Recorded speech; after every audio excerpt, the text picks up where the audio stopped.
Okey, kita nak bincang tentang produk yang mengandungi bahan berbahaya dalam video kali ini ya. Sebenarnya saya berat hati nak bincang, tapi kena bincang juga kerana saya percaya dengan ramainya subscriber, penonton video glowing ini, saya mempunyai tanggungjawab ya. So nak dengar ke tak dengar tu terpulang, tapi ini adalah perkara yang perlu semua orang faham tentang produk yang bernama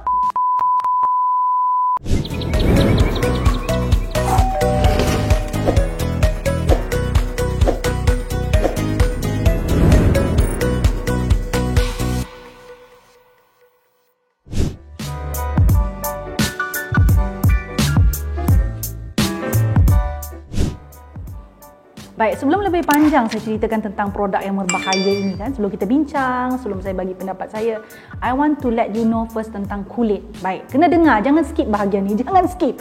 Ya, saya nak anda semua faham dulu tentang kulit. Kulit ni, kulit yang diciptakan kepada kita ni, dia tidak ada gantinya. Ya, dan kulit ni dia ada proses semula jadi yang berlaku pada kulit, iaitu proses kita panggil kitaran sel kulit, di mana sel-sel kulit baru tumbuh dan menggantikan sel-sel kulit mati. Pada masa yang sama, kita ada sistem kelembapan kulit. Datang daripada mana? Kelenjar minyak. Kelenjar minyaknya secara natural kita tak boleh buat apa-apa. Itu memang Tuhan bagi. So ada orang dapat kelenjar minyak yang normal, dapatlah jenis kulit normal. Ada orang dapat kelenjar minyak yang workaholic, rajin bekerja, dapatlah kulit berminyak macam saya.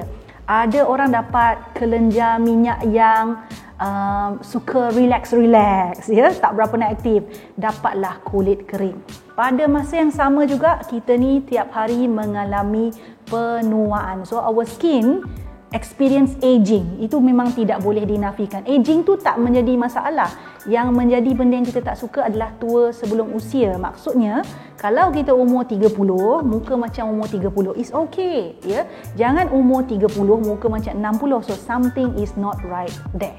So, bila sebut benda-benda ni, ada lagi satu bahagian, iaitu kulit kita ni setiap hari terdedah kepada persekitaran yang tidak menyebelahi dia. Contoh, sinar UV, kan? Contoh lagi lain, segala radikal bebas yang berada di dalam udara, dan pemakanan kita juga termasuk mungkin serangan ya, ataupun kesan daripada penggunaan produk-produk yang tidak sesuai dengan jenis kulit. Yes. So at the end of the day, kita nak dapat apa sebenarnya dengan jaga kulit? Kita nak dapatkan kulit yang sihat.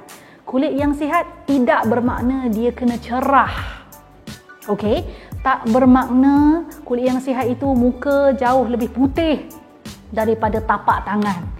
So that is totally wrong concept. So hari ini kita nak bincang tentang satu produk yang mana dikatakan mampu menyebabkan kulit kita panggil mengalami proses peeling yang tak normal. Peeling proses ya. Kita nak exfoliating tau. Kita tak nak peeling sebenarnya. But this product contain ingredient atau bahan-bahan membahaya yang menyebabkan kulit berlaku peeling. Bila kulit peeling ni bermakna dia telah hapuskan ataupun matikan, atau kita panggil tanggalkan bahagian kulit yang tak sepatutnya ditanggalkan. Yang kita kena tanggalkan tu sel kulit mati. Ini dengan sel-sel kulit hidup sekali dia tanggalkan, menyebabkan kulit tu jadi sensitif terhadap matahari. Memang betul dia menjadikan kulit cerah. Yelah, sel kulit mati dah tak ada, sel kulit hidup je yang sekarang ada dekat atas kulit tu, tapi terlampau banyak yang ditanggalkan. Jadi kulit tu jadi merah-merah, pedih, very sensitive towards udara, haba, suhu, cahaya matahari. Can you live with that kind of skin? Oh, tak boleh. So, let's discuss about the ingredient ya. Apa-apa produk, termasuk produk yang bernama ya, yang mengandungi bahan ini memang kita patut elakkan. So, apakah bahan berbahaya? Pertama, hidroquinone ya.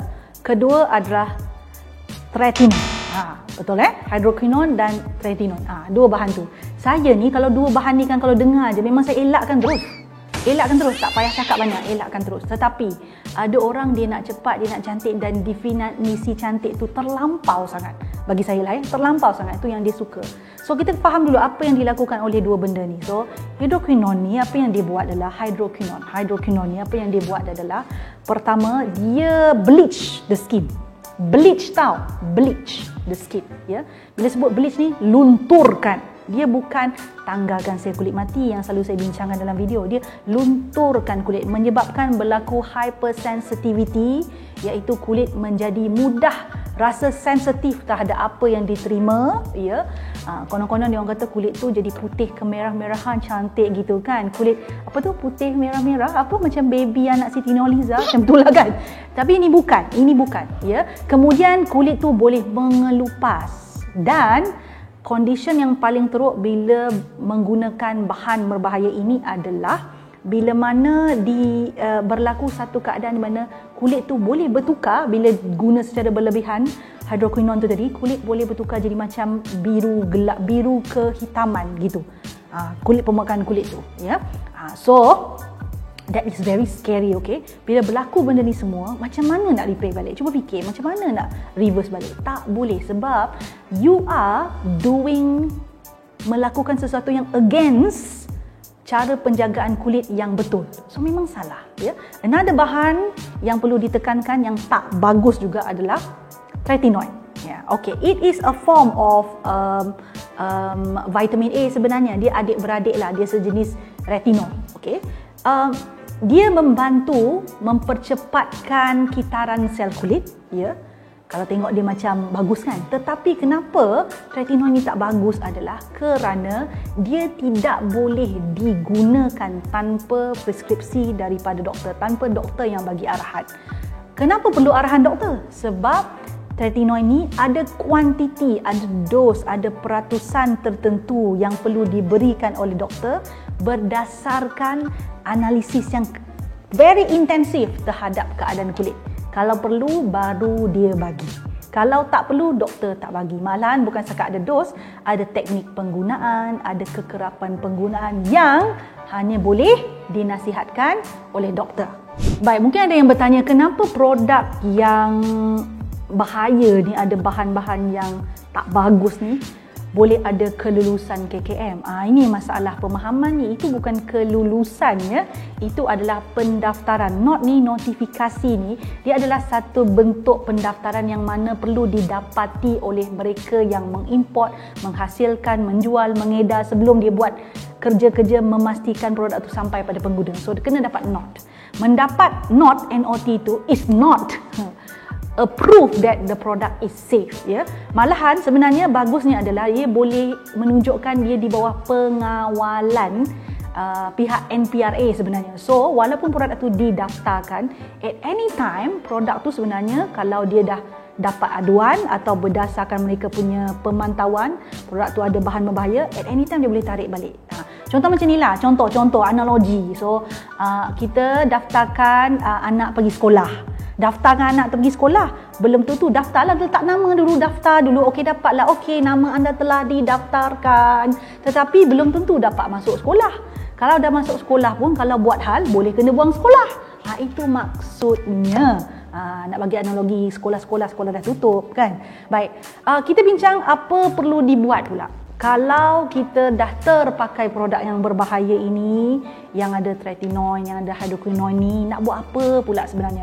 Pertama, kalau dah tahu benda tu dah dimaklumkan, diisytiharkan, diwar-warkan oleh pihak KKM, berbahaya, boleh periksa senarainya dekat online, maknanya kena hentikan penggunaan, ya. Bila hentikan penggunaan produk ni kan berbahaya, ya, hentikan penggunaan. Kalau bila hentikan penggunaan itu ada kesan-kesan yang tak baik, ya, buruk ke, kulit tu jadi tak baik ke, ya, yang serius dan kritikal, sangat disarankan untuk berjumpa dengan dermatologis, pakar kulit, ya. Pakar kulit tahulah nak buat apa, nak bagi nasihat apa pada kita, mengaku bagi tahu dia apa produk yang dipakai itu, ya. Dan ramai orang ingat jumpa pakar kulit ni mahal.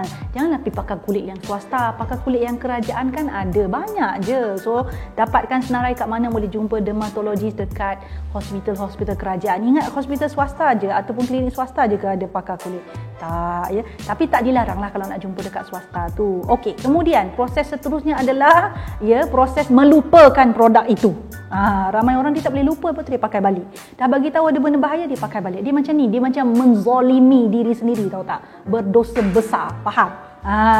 Dan satu lagi adalah lepas tu kenalah kenal balik kulit, amalkan rutin-rutin asas dan kena faham fungsi kulit. Benda ni semua kita kena belajar dan pilihlah produk-produk yang selamat. Itu je sebenarnya, tak susah pun ya. Benda yang tak baik ni memang susah nak dihentikan. Tapi kalau dah ada maklumat benda tu tak baik, hentikanlah. Macam merokok. Faham? Dah tahu tak baik, nak buat juga yang menzalimi badan sendiri. Tak bagus. Okay? So nasihat saya adalah dah tahu benda tu tak baik, dah diharamkan, dah disenaraikan sebagai benda yang tak bagus, jangan beria-ria untuk mempertahankan. It just not right. You are doing wrong thing tapi masih lagi nak mengatakan benda tu betul. Salahlah, tak boleh. Okay? Ada banyak pilihan produk-produk penjagaan kulit yang selamat dan secara semula jadinya berkesan dengan kulit, serasi dengan kulit dan mengikut kita panggil kitaran semula jadi kulit dari sudut kitaran sel, penghasilan minyak dan juga saya sebut tadi aging. Okay? So cari benda yang serasi secara semula jadi dengan kulit lah. Banyak pilihan tau. Alright? Stop. Just stop. Suka video yang saya selalu kongsikan? Apa kata? Jangan apa kata. Buat sekarang. Ya. Subscribe channel saya. Like, share dan pastikan tekan butang loceng tu. Yang ada loceng tu, yang cute-cute loceng kecil tu tekan supaya anda mendapat notifikasi setiap kali saya masukkan video baru. Jangan terlepas, jangan tertinggal. Buat sekarang.